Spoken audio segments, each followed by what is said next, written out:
विश्राणबद्धदीक्षं दयानिधिं देवं हयग्रीवमहं प्रपद्ये नत्वा सरस्वतीं देवीं सुधां धन्यां करोम्यहं पाणिनियप्रवेशाय तो अभी क्या सूत्र पढ़ना है?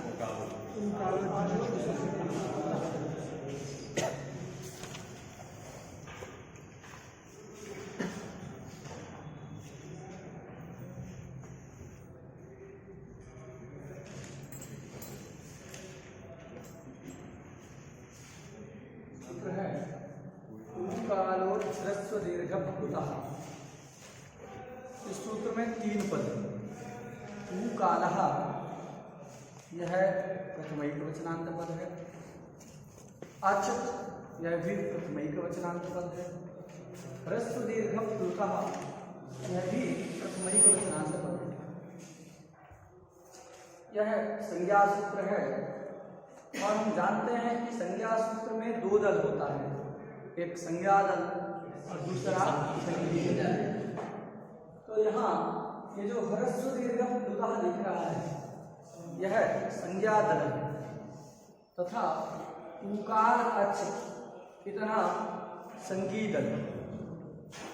संगी दल में जो उकार प्रविष्ट है उस वह समस्त पद है। ऐसा पद है वहाँ समास हुआ है तो उसका विग्रह क्या है, कौन सा समास हुआ है, ऐसा एक स्वाभाविक प्रश्न यहाँ उपस्थित होगा।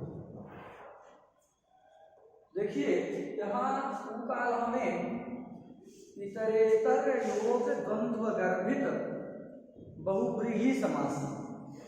पहले तो उ शब्द में हम द्वंद्व करना है। क्या करना है? ये उसका विग्रह करेंगे उश्च उश्च और उश्च। तो उश्च उश्च उश्च ये लौकिक विग्रह करके उ सु और ये उ सु। इस अवस्था में चार्थे द्वंद्व सूत्र के द्वारा हम इतरेतर योग द्वंद्व समास करते हैं। समास करने के बाद इस पूरे समुदाय की, इतना जो समुदाय दिख रहा है उसकी समासत्वात् कृत तद्धित समासाश्च इस सूत्र के द्वारा प्रातिपदिक संज्ञा हो जाए। प्रातिपदिक संज्ञा का फल है सुको धातु प्रातिपदिकयों को इस सूत्र के द्वारा सुप प्रत्ययों का लुक करना। तो जितने सु दिख रहे हैं उन सारे सुप प्रत्ययों का लुक हो गया, बचेगा क्या? ये स्थिति। यहाँ पहले क्या करना है, ये जो ह्रस्व उकार है और ये दीर्घ उकार है उन दोनों के स्थान में अकाह सवर्ण दीर्घ से सवर्ण दीर्घ। तो क्या बन गया? ऐसा 2 के स्थान में संधि है, बताए थे ये छंद। यहाँ समास है, हमने बताया था समास में संहिता कार्य क्या होता है? नित्य नित्या समासे। तो यहाँ इन 2 उकार के स्थान में अकह स्वर्ण दीर्घ से दीर्घ कर दिए तो ऊ बन गया। फिर प्लुत वाले ऊ के साथ में पुनः स्वर्ण दीर्घ कर दिए तो भी क्या बनेगा? ऊ प्लस ऊ बराबर ऊ। अच्छा दीर्घ ही आदेश। अब ये ऊ शब्द है, ऊ शब्द का 3 ऊ घुसे हुए हैं इसलिए बहुवचन आएगा। तो बहुवचन में जस प्रत्यय आता है, जस में जकार की संज्ञा होके उसका लोप हो गया अस ऊ अस। इको सूत्र के द्वारा ऊ के स्थान में वाह हो गया, वाह संज्ञा लिए बस सातों दूसर होके वह ऐसा होगा। तो वह ऊ शब्द के प्रथमा बहुवचन का रूप है वह। बात सुना गई? अब वह में कितने उकार प्रविष्ट हैं? 3 उकार प्रविष्ट हैं। एक मात्रिक उकार, द्विमात्रिक उकार और त्रिमात्रिक उकार। ह्रस्व की एक मात्रा और दीर्घ की 2 मात्रा और प्लुत की 3 मात्रा। ये एक मात्रिक उकार, द्विमात्रिक उकार और त्रिमात्रिक उकार इस वा में प्रविष्ट। समझा गया? ऊ में कितने ऊ हैं? 3 उकार प्रविष्ट। ये जो ऊ काला में जो ऊ लिखा है वो ऊ काला में 3 उकार जो है प्रविष्ट। अब वह बन गया बहुवचन में, उस वह का काल के साथ बहुब्रीहि करना। उश्चा ऊश्चा ऊश्चा इति वह। तो वह में कौन सा समास है? इतरेतर योग द्वंद्व समास। द्वंद्व 2 प्रकार का है, एक समाहार द्वंद्व तथा इतरेतर योग द्वंद्व। समाहार द्वंद्व जब होता है तो हमेशा नपुंसक लिंग का एक वचन होता है। क्या होता है? नपुंसक लिंग का एक वचन होता है। तो समझ जाइएगा कि यहाँ पर समाहारक नहीं है।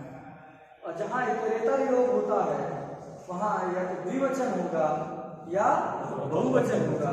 यहाँ बहुवचन का रूप है, इसलिए पता चल रहा है कि कौन सा द्वंद्व है? इतरेतर योग द्वंद्व। वह बन गया। फिर वह का काल के साथ करना है। वह कालो यस्य। क्या समास करेंगे? वह कालो यस्य। तो वह कालो यस्य ऐसा लौकिक विग्रह करके, मतलब ऊ जस, लौकिक विग्रह क्या होगा? ऊ जस काल सु। ऊ जस काल सु इस अवस्था में अनेक मन्य पदार्थ इस सूत्र के द्वारा बहुव्रीहि समास करते हैं। बहुव्रीहि समास होने के बाद भी प्रातिपदिक संज्ञा तदवयव सुख प्रत्ययों का लुक हो गया। ऊ काल मिला दीजिए, ऊ काल। फिर सु एक देश विकृत मनन्यवत के अनुसार प्रातिपदिक संज्ञा बनी रहेगी, सु आएगा, वृत्त विसर्ग हो जाएगा, तो बन गया ऊ काला। कोई दिक्कत? ये ऊ काला शब्द बन। इसके बाद ये एक समस्त पद है जिसके बारे में हम लोगों ने जान लिया कि ऊ काला में कौन सा समास है। तो क्या कहेंगे? इतरेतर योग द्वंद्व गर्भित बहुब्रीहि है, लेकिन उसके पेट में उधर में इतरेतर योग भी घुसा हुआ है, इसलिए उसको पूरा कहना है तो इतरेतर योग द्वंद्व गर्भित बहुब्रीहि समास यहाँ पर हुआ है। ऐसा हम लोग, और उसका विग्रह है उश्चा ऊश्चा ऊश्चा इति वह। फिर वह कालो यस्य इति ऊ काला शब्द बना लेंगे, कोई दिक्कत नहीं। फिर एक दूसरा भी पद है जो समस्त है। कौन है? ह्रस्व दीर्घ प्लुता। यहाँ ह्रस्वश्च दीर्घश्च प्लुतश्च इति ह्रस्व दीर्घ प्लुता। क्या विग्रह करेंगे? ह्रस्वश्च दीर्घश्च प्लुतश्च इति ह्रस्व दीर्घ प्लुता। इस प्रकार यहाँ पर समाहारक द्वंद्व हुआ। कौन सा द्वंद्व हुआ है? यहाँ पर समाहारक द्वंद्व हुआ है। तो 2 पद समस्त थे, उनका जो है हमने विग्रह और समास उनमें जाना। और एक पद है प्रथमा के एक वचन का अच। तो ये अच की ही ह्रस्व दीर्घ और प्लुत संज्ञा होती है। तो जो संज्ञाएं हैं किसकी होती हैं? किसी भी हाल वर्ण की ह्रस्व संज्ञा नहीं होती। किसी भी व्यंजन वर्ण की दीर्घ अथवा प्लुत संज्ञा कोई भी ह्रस्व होगा, दीर्घ होगा, प्लुत होगा, तो कौन होगा? अच होगा। तो अच की ही ये संज्ञाएं होती है। इतना स्पष्ट हो गया। अब उस अच को कैसे होना चाहिए? अच में विशेषण है ऊ काला। क्या विशेषण है? ऊ काला। ऊ काला ये अच का विशेषण है। तो ऊ काला में जो ऊ शब्द है, उस ऊ शब्द की हम लक्षणा करते हैं। क्या करते हैं? लक्षणा करेंगे। कहाँ लक्षणा करते हैं? तो सोच्चारण काल सदृश काल में लक्षणा करते हैं। क्या लक्षणा है? सोच्चारण काल सदृश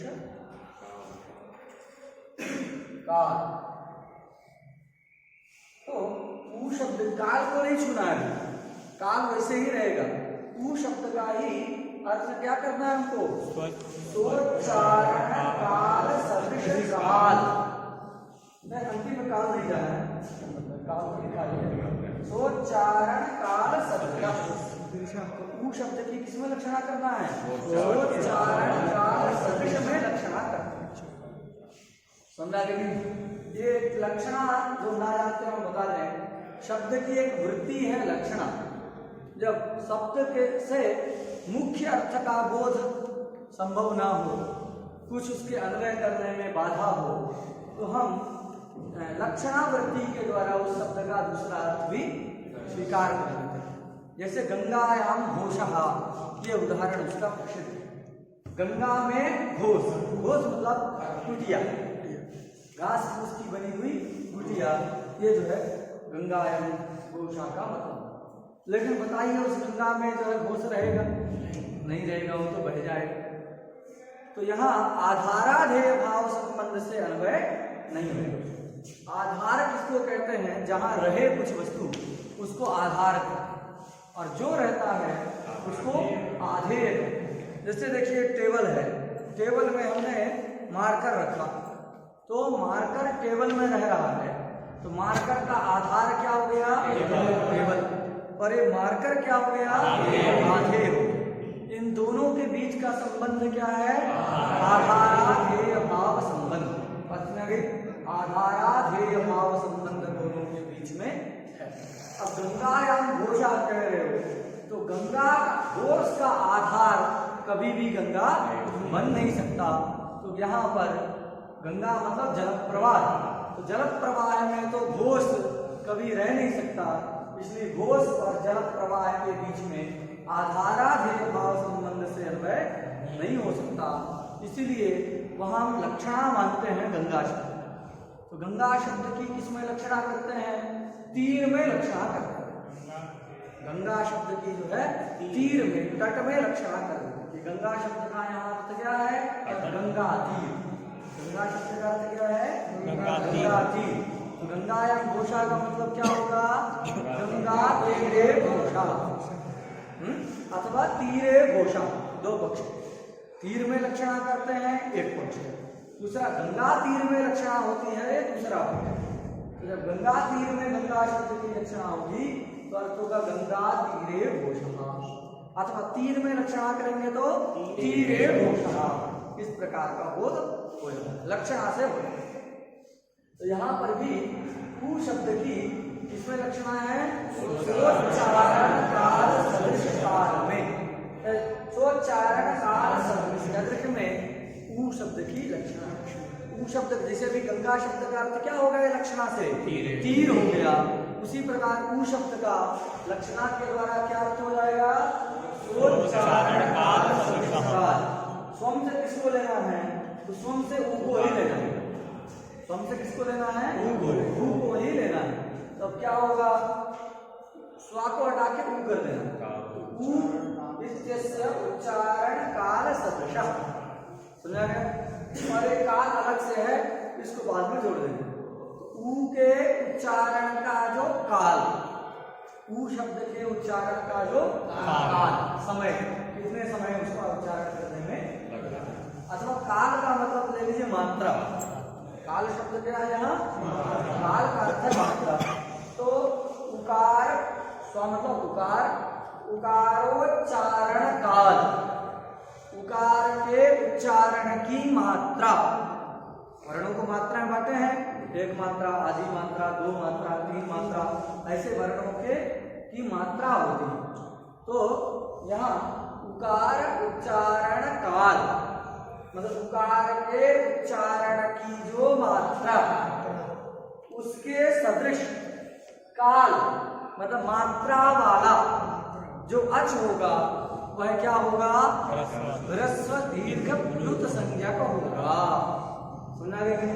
उकार के उच्चारण का जो काल, तो उकार के उच्चारण की जो मात्रा, उसके सदृश काल वाला, मात्रा वाला जो अच होगा वह अच ह्रस्व दीर्घ प्लुत संज्ञक। अब ऊ में तीन उकार प्रविष्ट है। कितने उकार हैं? तीन उकार हैं। तो पहला वाला ये ह्रस्व उकार हो गया, ये दीर्घ उकार, और इधर ये प्लुत उकार। अब इधर संज्ञा भी कितनी है? तीन संज्ञा ना, ह्रस्व संज्ञा, दीर्घ संज्ञा और प्लुत संज्ञा। ये तीन संज्ञा को देख करके ये हम जानते हैं ऊ में कितने उकार हैं? तीन उकार। इसे पता चला तीन संज्ञाओं को देख, समझा गया? अगर यद्यपि एक ऊ का भी काल के साथ समास करेंगे तो भी ऊ काला शब्द तो बन जाएगा। इसमें ऊ में जो हमने द्वंद्व किया है वो ना करें, सीधे ऊ शब्द का काल शब्द के साथ समास कर दिया जाए बहुव्रीहि तो भी ऊ काला शब्द तो बन जाएगा। लेकिन ऊ में द्वंद्व है, तीन उकार प्रविष्ट हैं, इसमें क्या प्रमाण है? ह्रस्व दीर्घ और प्लुत, ये तीन संज्ञा ही प्रमाण। अगर एक ही ऊ होता तो एक की तीन संज्ञा करने का कोई फल है? अरे एक उकार अगर ऊ से एक ही ऊ को लिया जाए तो एक की तीन संज्ञा करने से कोई फल नहीं है, क्योंकि गौरव होगा। और व्याकरण किस लिए है? संज्ञा किस लिए है? तो संज्ञा लाघव के लिए। संज्ञा क्यों करते हैं? इतना बड़ा काम है उसको हम कम शब्दों में बुला, सारे वर्ण बताना है, आ से लेकर के अंतिम हा तक वर्ण बताना है, तो इतने सारे वर्ण का उच्चारण करेंगे, आ ई उ री री ए ओ आई ओ, तो 1 मिनट लग जाएगा कि नहीं? इसलिए उस सारे वर्णों की एक संज्ञा कर दिया गया, क्या? अल। क्या कर दिया गया? अल एक संज्ञा प्रत्याहार बना लिए। अल ये प्रत्याहार रूपी संज्ञा हो गई जिसमें सारे वर्ण आ गए। तो संज्ञा करने का प्रयोजन क्या होता है? लाघव। संज्ञा करने का प्रयोजन क्या होता है? लाघव। लघुता के लिए ही संज्ञा करते हैं। इतने सारे वर्णों को उच्चारण करेंगे तो बहुत समय लग जाएगा। अल कह दिए सारे आ गए, अच कह दिए सारे जो है अच वर्ण आ गए, हल कह दिए सारे व्यंजन आ गए, नहीं तो सबको गिनाना पड़ता। तो ये अच हल इत्यादि जो भी संज्ञाएं हैं सब संज्ञा किस लिए होती हैं? सब लाघव के लिए। इसलिए अभी आदैच है, आ आई औ। अब कहीं तीनों को रखना है, उसके स्थान में हमने क्या रख दिया? वृद्धि। तो वृद्धि रखने में लाघव है कि आदैच रखने में लाघव है? वृद्धि रखने में। तो वृद्धि संज्ञा क्यों किया गया? लाघव के। तो तीनों गिनाने की अपेक्षा एक वृद्धि शब्द को रख दो, तीनों का बोध हो जाएगा। तो संज्ञा क्यों की जाती है? तो वचन याद कर लीजिएगा, लघ्वर्थम ही संज्ञा करणम। क्या वचन है? लघ्वर्थम, लघ्वर्थम ही संज्ञा करणम।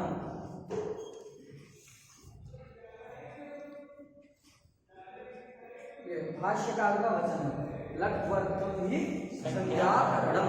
तो संज्ञा क्यों किया जाता है? लाघव के लिए ही संज्ञा किया जाता है।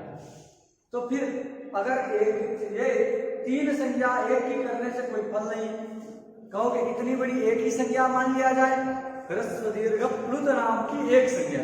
कितनी संज्ञा है? ह्रस्व दीर्घ प्लुत नाम की एक ही संज्ञा है। तो यहाँ भी एक ही सिद्ध होगा। हम तीन उकार क्यों मानते हैं? क्योंकि तीन संज्ञाएं हैं, ह्रस्व दीर्घ प्लुत, ये तीन संज्ञाएं हैं। अतः तीन संज्ञाओं के कारण हम लोग अनुमान करते हैं उकार भी कितना है? तीन है, ये हम मानते हैं। अगर संज्ञा को ही एक मान लिया जाए तो फिर उकार को तीन मानने की आवश्यकता नहीं है। तो कहे एक संज्ञा मानेंगे तो भी लघ्वर्थम संज्ञा करण भाष्य का विरोध हो। संज्ञा कितनी होनी चाहिए हो? तो भाष्यकार कहते हैं कि एक अक्षर वाली हो अथवा दो अक्षर वाली हो, तो इसे छोटी छोटी संज्ञा बनानी चाहिए। इसलिए टी संज्ञा, भू संज्ञा, खा संज्ञा, घी संज्ञा, ये सब एक एक अक्षर वाली है कि नहीं? अधिक से अधिक दो अक्षर वाली जो है इत संज्ञा, लोक संज्ञा, भा संज्ञा, पद संज्ञा। तो इससे संज्ञा कितनी होनी चाहिए? छोटे हैं। लघ्वर्थम संज्ञा नाम यतो न लघीय, जिससे लाघव कुछ हो न सके, इतना लाघव संज्ञा में होना चाहिए। छोटा से छोटा संज्ञा जो है करना चाहिए, ऐसा भाष्यकार कहते हैं। क्या कहते हैं? संज्ञा नाम यतो न लघीय, संज्ञा नाम यतो न लघीय। सब जगह हम विचार करेंगे इसका। संज्ञा नाम यतो न लघीय, यतो न लघीय, न लघीय। संज्ञा नाम यतो न लघीय, संज्ञा ऐसी हो कि जिससे लाघव कुछ संभव ना हो। संज्ञा नाम यतो न लघीय, जिससे लाघव कुछ हो ना। इतनी बड़ी संज्ञा बनाने की जरूरत, तो इस भाष्य के साथ विरोध होगा कि अगर एक ही संज्ञा मानते हैं ह्रस्व दीर्घ पुरुषा को, तो ये संज्ञा नाम यतो न लघीय, इस भाष्य के साथ विरोध होगा। तो ये कह रहा है इतनी छोटी संज्ञा, कम छोटी से छोटी संज्ञा करनी चाहिए, और आप ह्रस्व दीर्घ पुरुषा इतनी बड़ी संज्ञा कर रहे हैं, तो भाष्य के साथ विरोध। इसलिए क्या मानेंगे, एक संज्ञा मान नहीं सकते इस भाष्य के डर से। कितनी संज्ञा मानेंगे, 3 संज्ञा मानेंगे।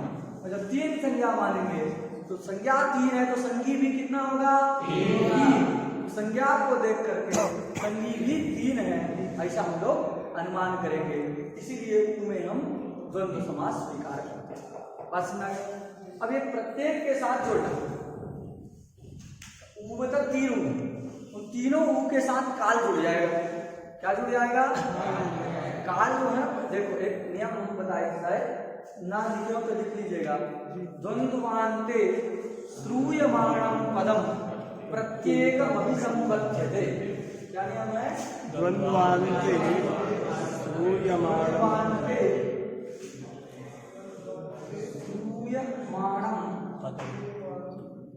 पदम प्रत्येकम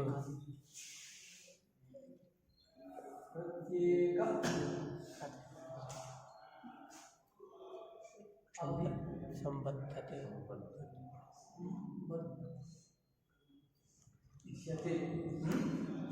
संबध्यते, प्रत्येकम अभिसंबध्यते, प्रत्येकम अभिसंबध्यते, ये नियम है। द्वंद्वान्ते श्रूयमाणं पदम प्रत्येकम अभिसंबध्यते। द्वंद्व के समीप में श्रूयमाण जो पद, याद करना आपको, द्वंद्व के या अंत का मतलब है समीप। अंत का मतलब क्या है, समीप। तो द्वंद्वान्ते मतलब द्वंद्व समीपे, तो द्वंद्व के समीप में श्रूयमाण सुनाई देने वाला जो पद, वह पद प्रत्येकम अभिसंबध्यते। द्वंद्व के घटक जितने हैं, द्वंद्व के अवयव जितने हैं, उन प्रत्येक के साथ वो जो है जुड़ जाता है, संबद्ध हो जाता है। तो देखो ऊ में द्वंद्व है, कौन द्वंद्व है, द्वंद्व है।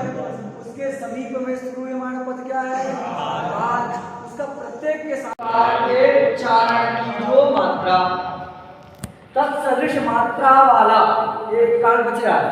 केवल ऊ शब्द का उतना अर्थ है, ये ऊ शब्द का ही हमने लक्षण से अर्थ किया, काल वैसे का वैसे ही बचा रहेगा। पूरा अर्थ क्या होगा, एक मात्रिक उकार के उच्चारण का जो काल है, एक मात्रिक उकार के उच्चारण का जो काल अर्थात मात्रा, उसके सदृश काल वाला जो अच, मात्रा वाला जो अच, उस अच की द्विमात्रिक उकार के उच्चारण के काल के सदृश काल है जिसका, उच्चारण काल है जिसका, उस अच की द्विमात्रिक उकार के उच्चारण काल के सदृश काल है जिसका, उस अच की है द्विमात्रिक के दीर्घ, और त्रिमात्रिक उकार के उच्चारण काल के सदृश काल है जिस अच का, उस अच की कौन संज्ञा होती है, बात सुना लेकिन। इस प्रकार जो है हम इस सूत्र का अर्थ को, एक मात्रिक वाला जो उकार, उसी के प्रकार एक मात्रिक वाला जो भी कोई अच होगा उसके सदृश वो सदृश, द्विमात्रिक वाला जो अच होगा उसकी दीर्घ संज्ञा, और त्रिमात्रिक वाला जो अच होगा उसकी संज्ञा। सूत्र का अर्थ समझ में आ गया। अब इसमें थोड़ा सा हम लोग संक्षेप विचार करते हैं।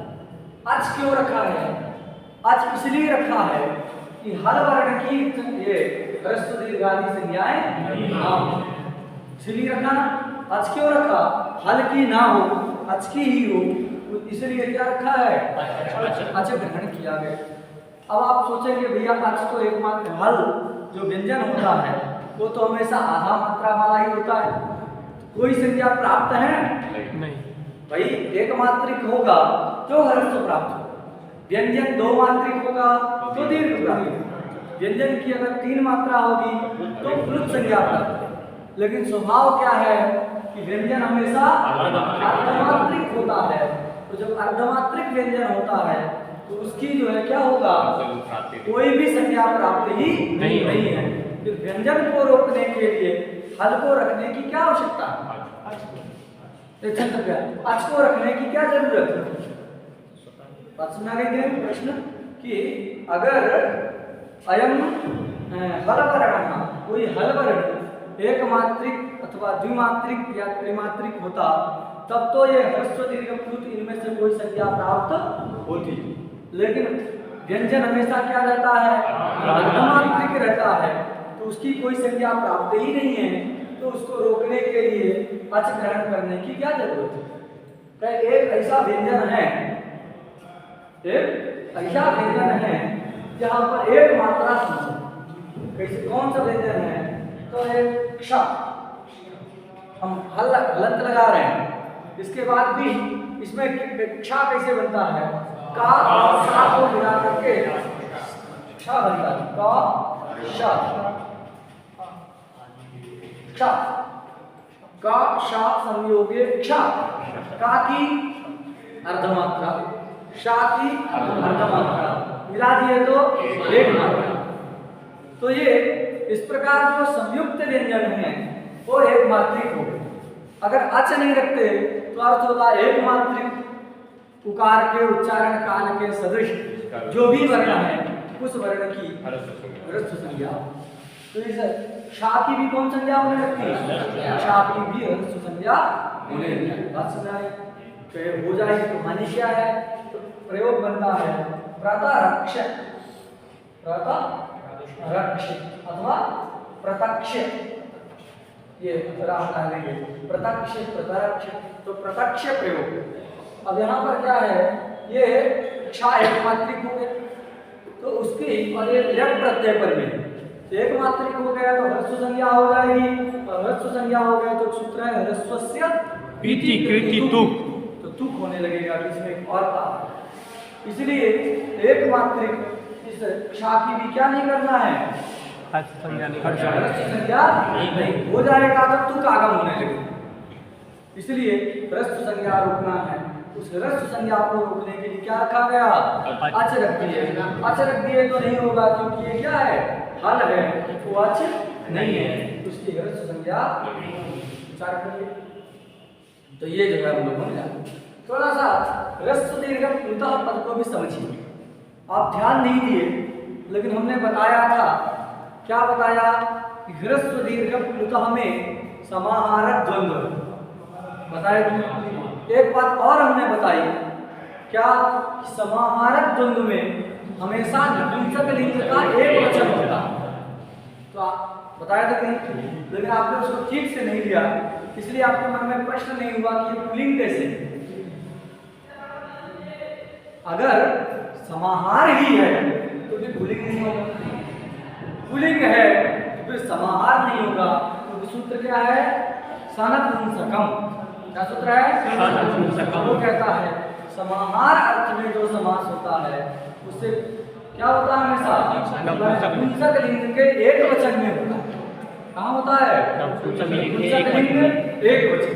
अब यहाँ समाहार करेंगे ह्रस्वश्च दीर्घश्च प्लुतश्च, तो समाहार करेंगे तो क्या बनना चाहिए था, ह्रस्व दीर्घ प्लुतम। क्या बनना चाहिए था, ह्रस्व दीर्घ प्लुतम बनना चाहिए था, लेकिन ग्रंथकार ने ह्रस्व दीर्घ प्लुतम ना बना के क्या लिख दिया, ह्रस्व दीर्घ प्लुतः बना दिया। तो इतरेतर मान लेंगे भाई, नपुंसक नहीं है तो इतरेतर मान लेंगे। इतरेतर मानोगे तो इतरेतर में क्या नियम हमने बताया था, या तो द्विवचन होगा या बहुवचन होगा, या 3 है तो बहुवचन होगा। तो इतरेतर योग द्वंद्व माना जाए तो ह्रस्व दीर्घ प्लुताः अच्छा होना चाहिए, और समाहार माना जाए तो ह्रस्व दीर्घ प्लुतम होना चाहिए था। फिर ये ह्रस्व दीर्घ प्लुतः ये कैसे रख दिया, सनपुंसकम शास्त्र है, और इतरेतर के लिए बहुसु बहुवचनम शास्त्र है, बहुत्व की विवक्षा में बहुवचन होता है। तो फिर ये कैसे पाणिनि जी ने लिख दिया विलक्षण, सारे नियमों के विरुद्ध कैसे उन्होंने कर दिया? प्रश्न होगा कि नहीं होगा? तो उसके लिए जो है समाधान यह है कि सौत्रत्वात् यहाँ पर पुल्लिंग हो गया। क्या हो गया है? पूरा है तो समाहार ही। कौन सा समास है? समाहार। है तो समाहार ही, लेकिन होना चाहिए था नपुंसक। तो सौत्रत्वात् सूत्र है, तो सूत्र निर्देश होने के कारण इसमें क्या हो गया? पुल्लिंग हो गया है। सौत्रत्वात् का मतलब छांदसत्व। ये जो सूत्र होते हैं वो वेद की तरह होते हैं। किसकी तरह होते हैं? वेद की तरह सूत्र होते हैं। भगवान भाष्यकार कहते हैं छंदोवत सूत्राणि भवन्ति। लिख लो, क्या कहते हैं? छंदोवत सूत्राणि।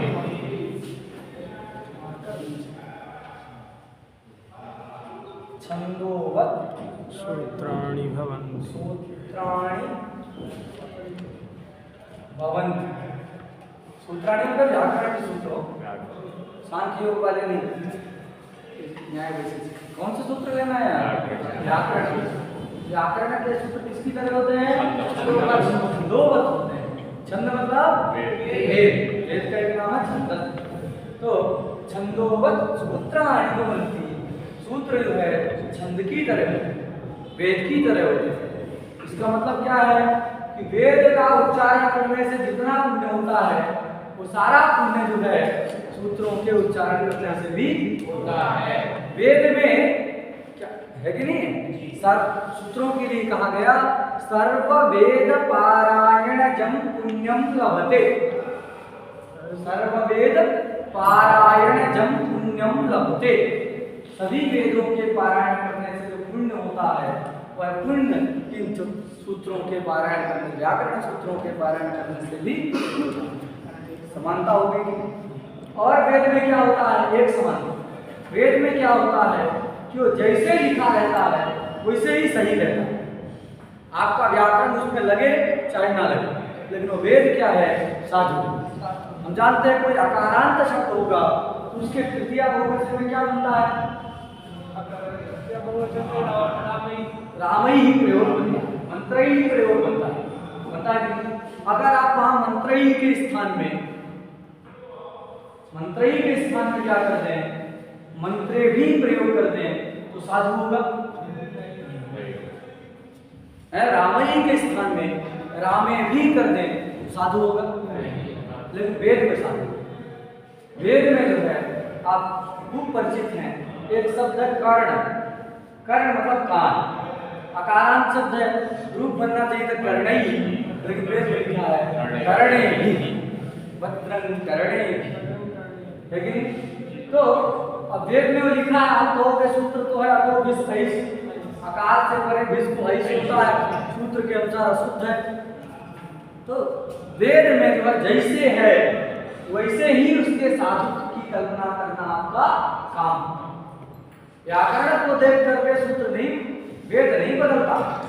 वेद तो वैसे ही रहेगा, उसको देख करके आप अलग सूत्र की कल्पना करिए कि वो कैसे शुद्ध हो। प्रयुक्त है, उसके साधुत्व को बताना व्याकरण का काम। व्याकरण का सूत्र नहीं लगता तो वेद शुद्ध नहीं हो। वेद के लिए कहा जाता है छंदसी दृष्टानुविधिर भवति। क्या कहा जाता है? छंदसी दृष्टानुविधिर भवति। दृष्टानुविधि होती। दृष्टानुविधि का मतलब जैसे दृष्ट है उसके अनुसार ही वहां विधि की कल्पना करने भी दिखता है। इसलिए जो हम क्या समझते हैं कि वहां ऐसा आदेश नहीं हुआ, हमको कल्पना करनी पड़ेगी। देव भी दिखता है, हमको कल्पना करनी पड़ेगी कि वहां अतो ऐसा नहीं लगता, अभी तो विधि रहे। तो दृष्टानुविधि होती है। क्या होती है वेद में? जैसे दृष्ट है उसी के अनुसार ही वहां विधि की, विधान की कल्पना की जाती है। तो छंद में क्या होता है जी? दृष्टानुविधि। बात सुना गया? जैसे है वैसे ही वो साधु रहता है। आपको कल्पना करना, क्योंकि प्रयुक्त है उसकी गति तो सिद्ध करना। प्रयुक्त तस्य गति चिंतनीया, ऐसा कहा है। शब्द प्रयुक्त है तो उसकी गति की कैसे, क्या पत्ती है, क्या पत्र है, कैसे साधु बनेगा, ये जो है एक व्याकरण का काम है। क्या काम है कि अगर शब्द प्रयुक्त है तो उसके साधुत्व की चिंतन वो करेगा। प्रयुक्तश्चेत् सिद्धश्चेत् तस्य गति चिंतनीया, प्रयुक्त हो रहा है तो उसके गति का चिंतन करना ये व्याकरण का कर्तव्य है।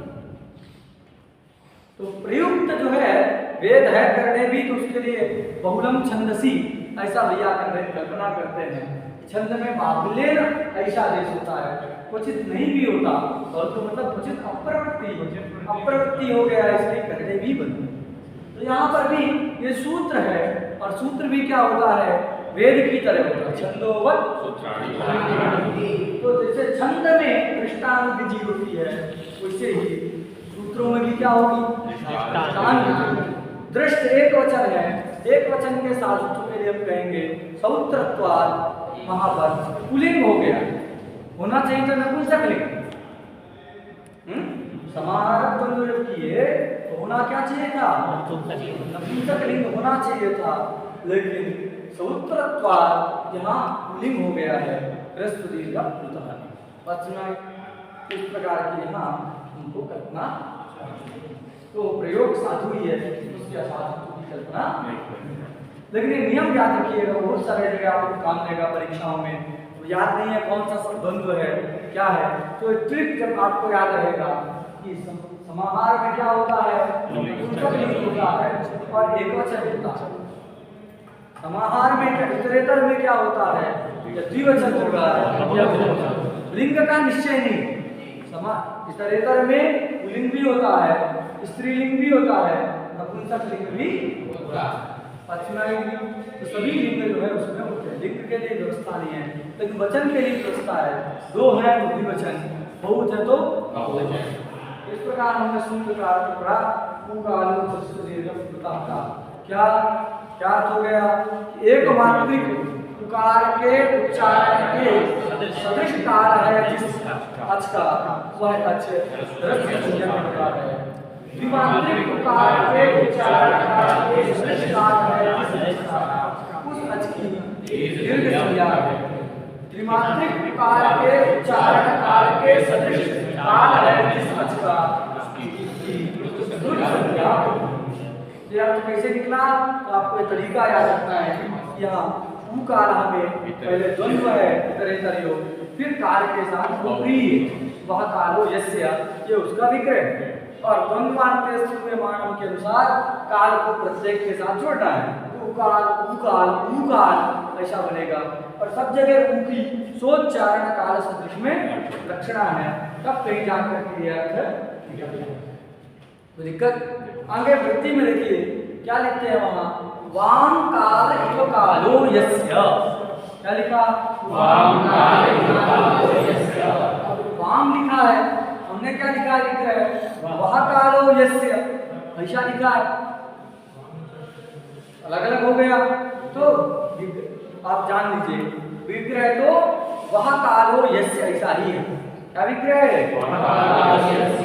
यही विग्रह है।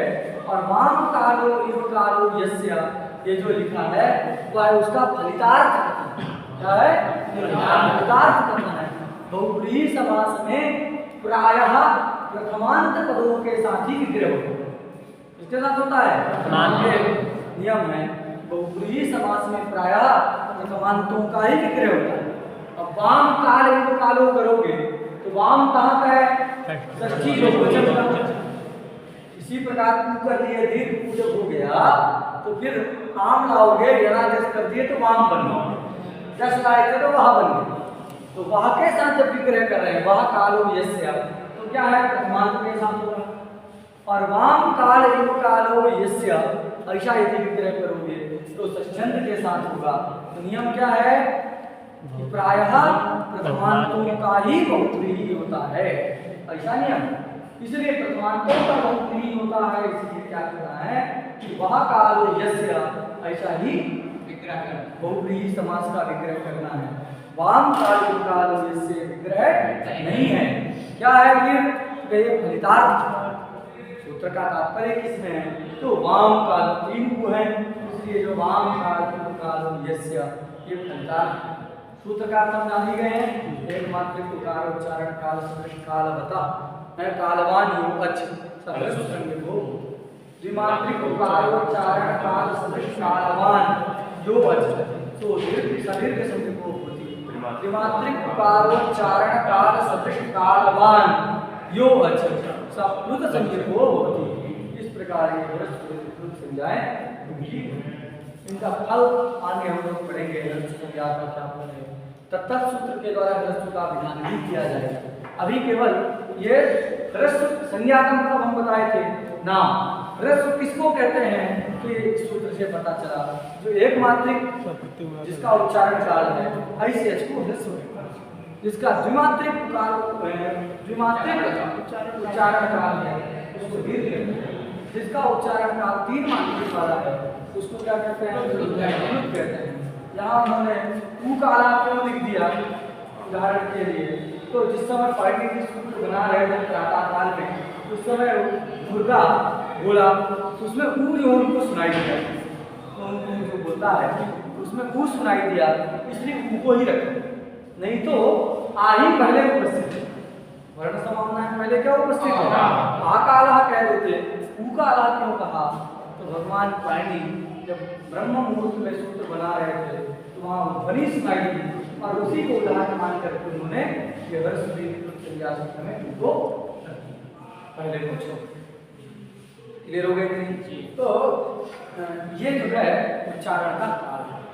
एक नीलकंठ नाम का पक्षी होता है, वो कितना बोलता है, एक मात्रा, चासस्तु बदते मात्रा।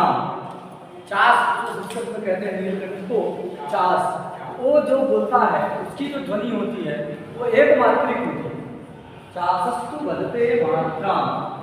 कौवा जो बोलता है वो कितना रंग बोलता है, वो 2 मात्रा वाला बोलता है। कौवा जो बोलता है तो स्वाभाविक ध्वनि कितनी मात्रा रहती है उसकी, 2 मात्रा रहती है।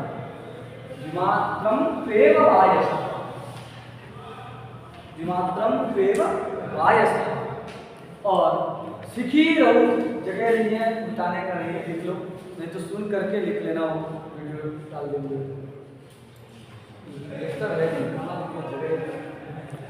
सिखी और सिखी रहू थी त्रिमात्रस्तु। सिखी मतलब जिसके सिखा हो सिर में है।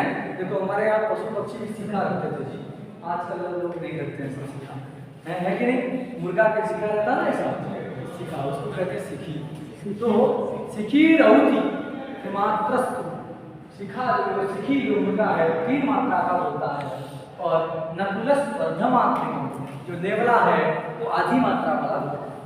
नकुलस वर्धमात्रिक व्याकरण शिक्षा में श्लोक है, गूगल में भी आप डालेंगे तो आपको मिल जाएगा। तो इसे कौन पक्षी किस वर्ण को खोलता है उसके में ये सूत्र को। तो ह्रस्व दीर्घ संज्ञा हो गई। तो क्या हो गया, वच 3 प्रकार का हो गया। ह्रस्व वच कोई भी एक आ को ही ले लें, आ वर्ण है, आ कितने प्रकार का हो गया, 3 प्रकार का, ह्रस्व दीर्घ और वच में आगे, इसलिए 3 प्रकार का ह्रस्व। बाद में आगे इसी अच की